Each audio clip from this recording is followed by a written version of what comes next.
Salut, c'est Trado, je suis content de vous retrouver pour la mise à jour de l'analyse technique sur le CFD à risque limité pour les indices phares français, allemands, japonais, américains et le pétrole Brent. On va commencer par les précautions d'usage. Comme d'habitude, il ne s'agit que d'une analyse technique qui ne tient pas compte des fondamentaux. Cette analyse technique est donnée à titre purement informatif, pédagogique, mais ne saurait à elle seule suffire à investir ni à spéculer à la hausse ou à la baisse sur ces sous-jacents. Je vous propose donc de commencer avec le CFD à risque limité sur le France 40 en données mensuelles. Comme on peut le voir, la tendance est toujours haussière. On le voit au fait que nous soyons au-dessus d'un nuage qui monte. On est également soutenu et guidé dans ce canal orange de long terme. Et vous voyez comme les rebonds sur la moyenne mobile à 20 mois se font assez aisément.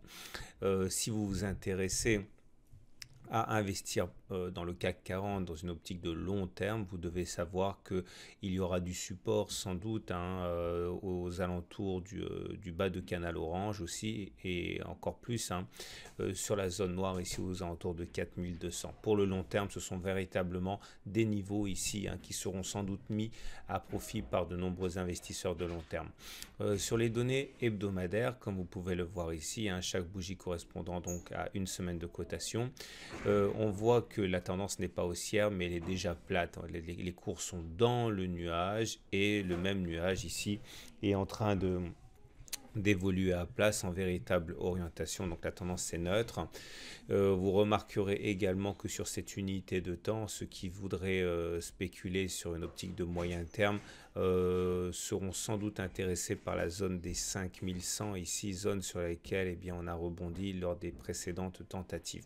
Avant les 5000 et quelques, il n'y a pas de véritable point d'entrée pour le moyen terme qui sera mis à profit par la masse des investisseurs.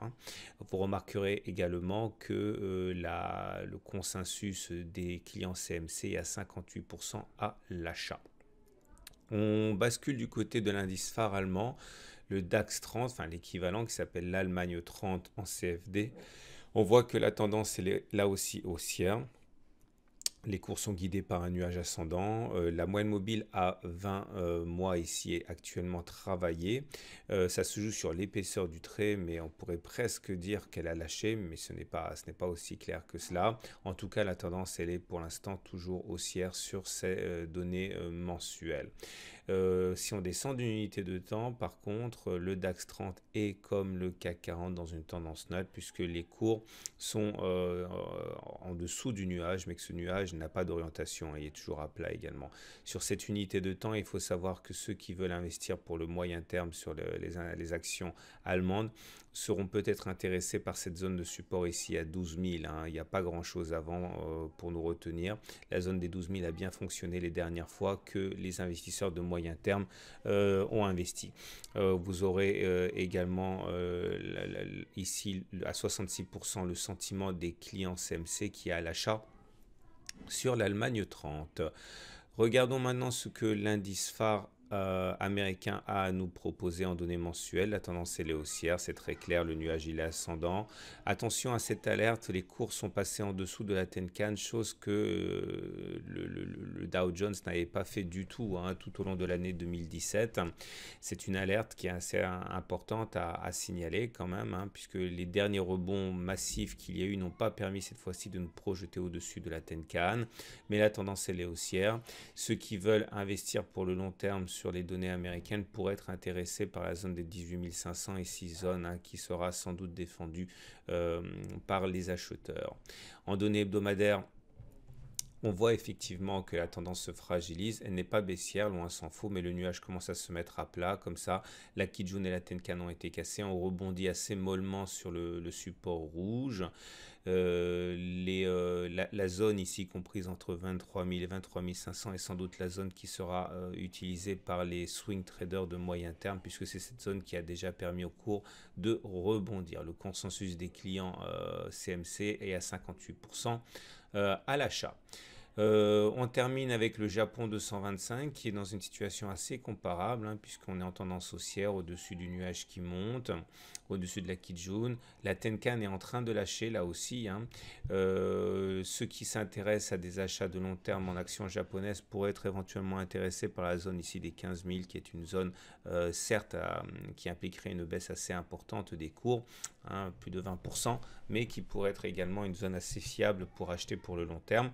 Le consensus des clients CMC est globalement à l'achat à 58% et en données hebdomadaires, on trouve la même conclusion, hein. La tendance n'est pas baissière, hein, mais elle se neutralise doucement. Vous voyez comme la Tenkan a été cassée, la Kijun et la SSA ont joué les supports cette semaine. Mais l'orientation du nuage est quand même bien horizontale, hein, donc on est à la limite de la tendance haussière, mais on est toujours en tendance haussière. Sur cette unité de temps de moyen terme, la zone de support essentielle ici qui pourrait entraîner des achats sur cette unité de temps est celle des 21 000. 61% des clients sont à l'achat. Et on termine avec le pétrole qui en données mensuelles est en tendance neutre. Vous voyez, le nuage n'est pas aussi... On est au-dessus du nuage, mais le nuage est globalement en train de s'aplatir. Vous remarquerez que sur cette unité de temps, il y aura des mouvements vendeurs sans doute qui se déclencheront au contact de cette zone orange ici, aux alentours de 95-100 dollars, hein, qui correspond également à cette oblique descendante. Par contre, à plus court terme, en données hebdomadaires, vous remarquerez que la tendance est très haussière avec un nuage qui est ascendant, avec la zone bleue ici qui dorénavant sera sans doute la zone que les investisseurs mettront à profit pour parier sur une augmentation de moyen terme, hein, qui correspond globalement à l'oblique rouge. Et on retrouve ici par transparence, hein, la zone qui ferait sans doute ici un début de résistance entre 90 et 95 dollars.